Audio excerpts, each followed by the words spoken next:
Hello and welcome back to Bourbon Barrel Talk. I am your host, Scott Minton. We are sitting down in the old bourbon bunker with Mr. Nick Hayden and the legend himself, Stephen J. Scott. What's up, fellas? Having a good evening. Yeah. You? Great. Finest frog hair split 4 ways, brother. Hanging out like a hair in a biscuit. What do you want me to give you? I got a million of them. Another lovely country saying. There we go, man. I get those from my grandpappy. Good old Joe Minton himself, the living legend. Well, he's not living anymore. I guess he's technically the dead legend now, but he had all kinds of crazy things he'd come up with. The worst part was he used to rub my face and his hands were like sandpaper, right up and straight and down. Hurt like hell. Tough old dude. All right, anyway, we are back for week number 2 of Nick's Picks. What? Yeah, that's right, man. So Nick, give us the spill down, what's the lowdown? The lowdown on the Blue Run Bourbon. Okay, so Blue Run has different variations. They came last year. I think the first release was the fall of 2020. They did a 13-year bourbon. It has the gold butterfly on it. Roughly 2,600 bottles of that. And then this past spring, they came out with the 10 batches, so 10 single barrels. They came out with the single barrel cask strength. So that's the one that people have been going after, the black box, black butterfly. These bottles have really good designs. 100%. I've been sitting here, looking at them while you've been talking, and I'm trying to figure out exactly what I would compare these bottles to with other bottles in the market. And I really don't think you can, honestly. No. I think they hand bottle them. I think they hand place the butterflies on them. I've seen the little video, if you follow them on social media, where they put it on. Yep. So you got the single barrel cask strength, which they did 10 different single barrels. Each one has different notes, different yields, different proof. We are doing number 10 this evening. And then we go into the new, I guess, the summer release, which is the 14-year. They had this had 5,400. This has more of like a brass butterfly. So you go gold, black, brass. The 14-year also had a special reserve bottle. I think it yielded just over 1,000 bottles. It was only online. I was told that those were hand-selected barrels from Mike and Tim. I think I want to get this messed up. I think Tim lives in D.C. and Mike lives in Cali, or vice versa. They live on the coasts. And then they hired Rutledge to do the consulting behind it. So my understanding is Rutledge isn't distilling, but he's consulting on this project. It is sourced. It says it's sourced from Kentucky, hand-bottled. In Bardstown, Kentucky. Yeah. Yeah. But it says from Georgetown, Kentucky, the beginning of bourbon, hand-bottled in Bardstown, Kentucky by Blue Run Spirits. So I don't know of a distillery in Georgetown other than, I think Jay Mattingly's has a small still that they do run periodically. Yeah, he's not that old enough to do that. But that's what I'm saying. He's not old enough to have done this. No. When I first tried this, and I tried it blind, I'll be honest, I thought it was an older Elijah Craig. I was like, okay, it kind of took me there. But again, I've looked, I've researched, can't really find anything. They have the lid on that sealed tight. So, like I said, I really enjoy it. I think all three bring something different to the table, so it's going to be great to compare the 13. So it goes 13 years, 13.5 years, and then 14. And then this fall, they're going to do the new, I think it's their new Golden Rye. They just announced it this week. Again, it's all the information's on social media, and it's more like an iridescent butterfly, so it has like blue or greenish hues in it. So retail is about $200 a pop, so a little on the pricier end, but we'll dive in and see.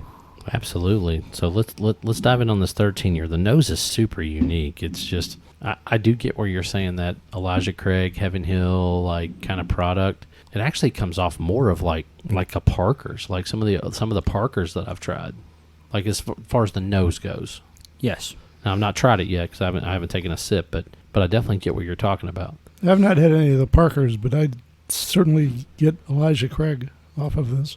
Yeah. It has compared to last week's Smoke Wagon, I mean, the legs on these, definitely you get that a lot more oil.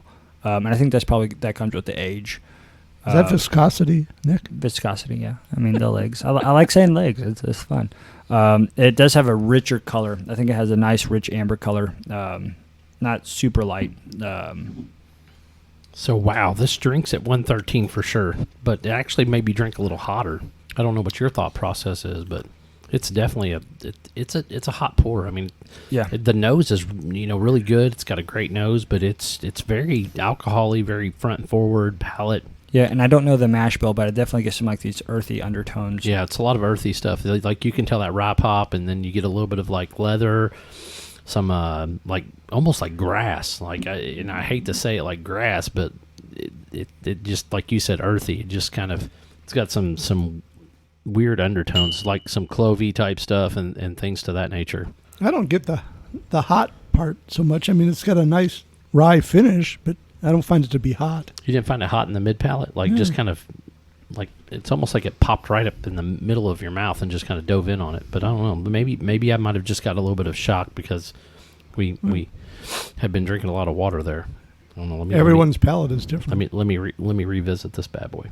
Yeah, no, the finish is pretty smooth. It does taper off pretty quick. It doesn't hold on like super long, but it does give you that nice Kentucky hug. I think you get some of that sweetness. I'm still getting some of those earth tones. Yeah, I get very little sweetness. I do get some, like maybe like some a little bit of brown sugar, something of that nature, but nothing like super sweet like caramel. Is that Rolling Stones Brown Sugar or? Ooh, that's a great song. I know. That's an absolutely great song. So, what's the little thing that hangs down the back of your throat, like looks like a little punching bag? Uvula. Uvula. That's what, like, to me, this thing is all over my uvula. When I take a sip, like, I mean, it's bouncing off that thing. It's like, whoa, this has got some heat to it. Like, you don't get that? I get a nice heat. I don't get a lot of heat. Okay, and it's fair. I mean, like you said, everybody's a little bit different, and I like high proof stuff. I was shocked at 113 of how much of a bite I got on it. That's all I guess. I think that's probably the rye that's coming through and giving that, that bite. So I put a little water on. I'm gonna see what it tastes like then. Now, I do love the nose on this thing though. This is one of those that I think I took to a party or something, or maybe a bottle share. And I finished the glass, and I kept smelling the glass. And they're like, what are you doing? I go, this is... and I just kept smelling it. It has the nose is really nice. Yeah, no, it's got a great nose. And I'll tell you what, the water really, it cuts back on that little punching bag, heat there. But it's still got a great finish, even with just a drop or two of water. I still like the finish, but the heat just dissipated even more for me. Yeah. But I don't know that I don't prefer it with just a drop or two of water. I don't know. That's weird. Like this one to me, as of right now, and I might have to revisit it at a later time. But I'm thinking that one might be a block of ice for me. Just my first initial thought process on that one. And you know me, I like high proof stuff. No, I could only really drink this neat. All right, this single barrel runs in at what, like 127 and some change? Is that what it was, or 124 and some change? 124 and some change. Batch number 10. Oh, dude, the nose on this thing. So this only yielded 144 barrels. 144 barrels. That's a lot. That's a lot of bourbon, man. And bottles. So the color on this one's really rich. It's got a really nice hue to it. I would call this more like, even it's a little darker than amber. It's got a great nose on it, though, man. The nose on this thing, man, it's like some fruit, like stone fruit, like some peach and plum. And I get a lot of like caramel, a little bit of brown sugar. I mean, it's packed full of flavors. I mean, this one is. Dude, it's all over the place. Let's see what this bad boy tastes like. Nose is fantastic. Nick's got a taste in, so I'm going to let him go through the tasting notes first. Man, that hangs in there. I mean, that finish, super long finish. I mean, it kind of like waters my mouth. It keeps wanting me to go back for more. You definitely get some of those sweeter notes on it. You get a little spice. So again, going a little more of that higher ice, so you get a little more of that spice on that palate. So it's a higher proof, but it's a smoother finish. Like it's got this is a great taste. I mean, it's got, a nice, it's complex. Those fruit notes kind of come through. The rye comes through. I mean, this is hanging on. I mean, this is still hanging on. I mean, I can feel it like just trickling down the back of my throat. Like I still get like that warm, little warm. That's because it's still coating the top of the glass from where I poured it. This has definitely got some legs on it. This is a great pour. I'm just gonna call myself TVR. I'm gonna call myself single barrel snob. Yeah, no, this is good. I'm not sure I want to add water to this. I'm not going to add water to it because it's perfection right now. It's the rule, Steven. It's the rule. Well, yeah, I'm a rule breaker. I'm going to break the rule. Yeah, I just added water, not two. I mean, I'd prefer it neat, no cube, no water. All right, I'm almost to the water point here. Let me dive in on this bad boy. What's the nose on number 1 like? Is it getting better as it sits and airs out? I mean, I still got a little bit in my glass of that 13 gear. I kind of pick up a little more of the fruit notes on it, like, maybe a little bit of the cherry. Still get some of that nice wood. Yeah, I'm getting more wood and sweet notes, but on the smell. Yeah, the water just loses something on the second one. No, I think as is Steven straight. was smart. He didn't bang any water. I know. Darn it. No, as is. I think that's Trust your elders. I was about to say, I hate it when the old dude's right, because then you're like, oh, God, the old dude was right. So I think it's odd that these are 13, 13 and a half, and then 14 year. Now, obviously, the 13 and a half is truly a 13 and a half because it's single barrel, but the other ones, I'm assuming those are blends of 13, 14, and 15s, or 14, they 15, could. and 16s. Because they have to age. They have to use the youngest age Yes, to when label it's the age bottle. stated. Yes. So it could. Hell, there could be There could be a 20 year. Yeah. Now, I doubt that, but you never know. I don't know. But I would speculate what the age is. It'd be 13, 14, 15, or whatever, and they have to go with a blend. There was definitely on the first batch, 2,600 bottles on the first batch.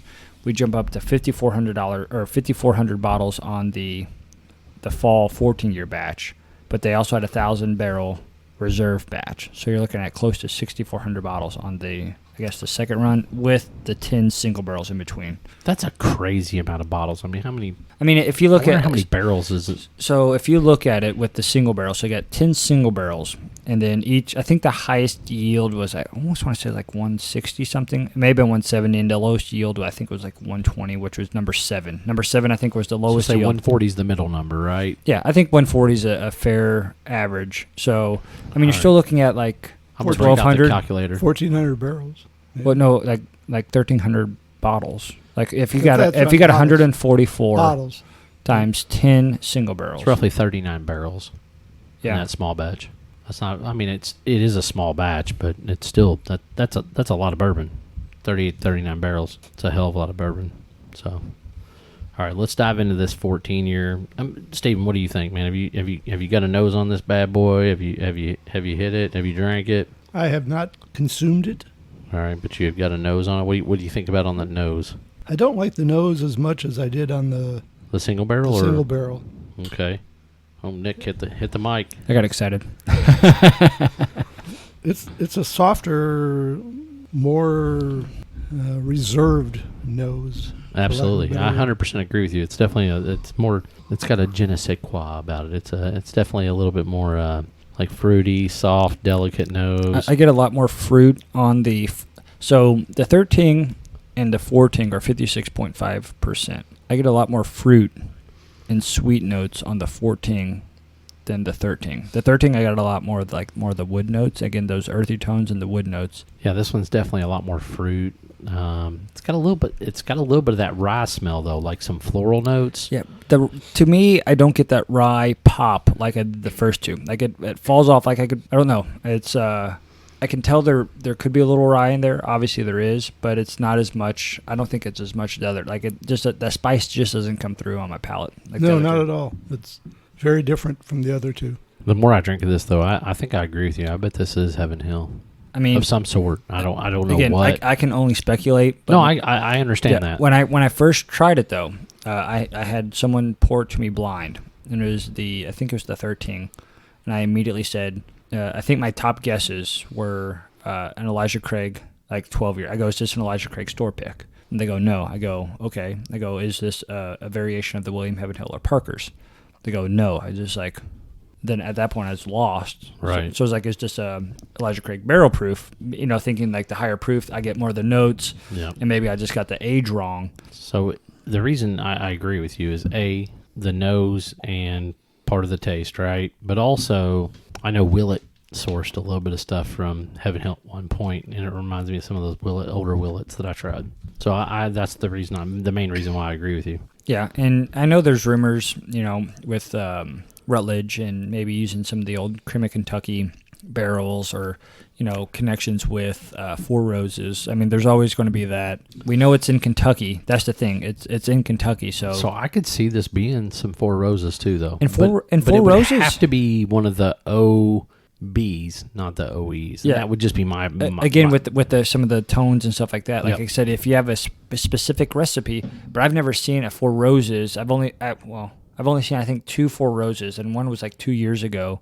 on the Father's Day release. That was like a 12-year. Like I've Right. seen 11 and 12 years. So, unless Four Roses is sitting on like 14, 15, 16-year-old barrels, like some of those, I've heard some of those yeast strains in mash bills just can't hold the age. So that's why you get some of the younger, like the OBSVs and some of those, like they're 9, 10 years, because that's where they mature, and anything older kind of ruins it. Anything less is bleh. right. So that's why when I see the older stuff, I don't think necessarily Four Roses. I think Four Roses is like 9 to 12. Right. So at that point, then I go, okay, what other Kentucky stuff is there? Barton, Heaven Hill, Wild Turkey. I don't get turkey at all out of the. Yeah, no, there's no turkey there. And I don't get the nutty, some of the stuff. If it is turkey, it was some experimental batch, something weird that they just did. It was completely off. And not flavor saying profile. they didn't contract the still either. Yeah, that's true too. Yeah. So it's so again, you got all these speculations coming up. Again, my nose took me like, oh, maybe this is Heaven Hill stuff. No, I think I 100% agree with you. It's not Barton's. You don't get the banana and the nutty. Yeah. I mean, there's only so many large distillers that will sell barrels. So. And it doesn't have the peanut like Jim Beam does. I would definitely agree with Elijah Craig. Donna. Is that? Wait, no, that's like Jaws. I was trying to do the mystery theme. Yeah. All right. So my assessment on these, and you all can let me know. I'm going to go block of ice on one, neat. And then I will take my favorite is probably the single barrel. I'm going to go 2, 1, 3. So my favorite is the single barrel. I think it offers, good proof point. It offers a lot of body, a lot of flavors. The legs on are just phenomenal. After that, I'd probably go. I have a little sweeter of a palate, so I'd go towards the 14 year because I like some of those sweet notes. So And then you're 2, 3, 1 then. Then I'd go with a 13, but they were all close. It was close. So I think the 13 and the 14 were close enough. If you like a little more of the earth tones, I think go 13. If you like a little more of the sweet tones, go 14. I still think the single barrel kind of stood above the rest. As far as block of ice, I'd probably put a block of ice on. I'd agree with you. On one? Yeah. But do you prefer it neat? I'd prefer the single barrel and the 14 neat. 13, again, I could handle with a block of ice. All right. Steven, what about you, bud? Single barrel would be number 1. And while I like the 13, I'm more inclined toward the 14 year from number 2. Okay. So you guys are both 2, 3, 1. 2, 3, 1. And I'm 2, 1, 3. But they were so close. Now, block of ice, you want them all neat, right? Steven? I want them all neat. All right. Yeah, I mean they were close. I mean it's not like a clear I think we all agree number the single two's barrel. a clear cut winner. Yeah, the single barrel. Yeah. So, but everything else is just close. It just depends on. Well, yeah, I think it's a solid pour. I just like the flavor in my throat on the 14 year. It was more appealing than the 13 year. Yeah. Absolutely. So price point $200. I think it's a solid buy. I think it's actually $179. I think it's like 212 out the door, but I think it's a solid buy. So what's secondary on these bad boys now? Oh man, all over the place. All over the place. The single barrel, I think it's like 220, maybe in 250, 220, 250, and I think secondary has gone up to like $600-700. The 14 year. 212 out the door for the 14 year. For the reserve, I think it was 250 out the door. Secondary still holding I think 250 to 300. So and then the 13 year was I think 179, and then they're still holding about 200 to 250.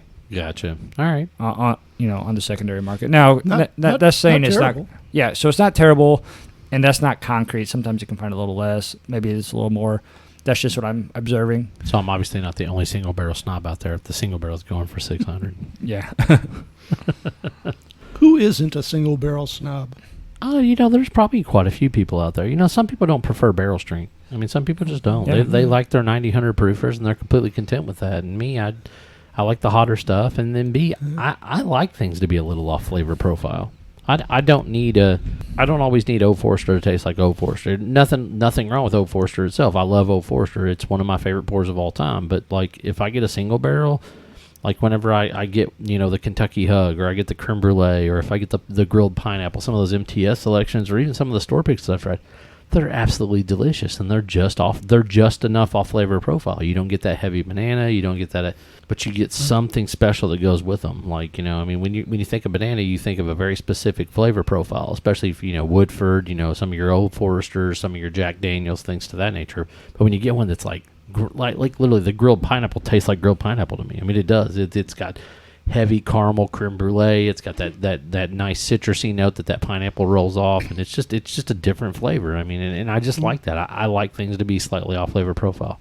Now, what I will say about Blue Run, and that's why I like Old Forester, because there's a lot of variety out there. Yeah, and what I will say great about these is the attention to detail on the bottles, the little butterfly, the box, everything else.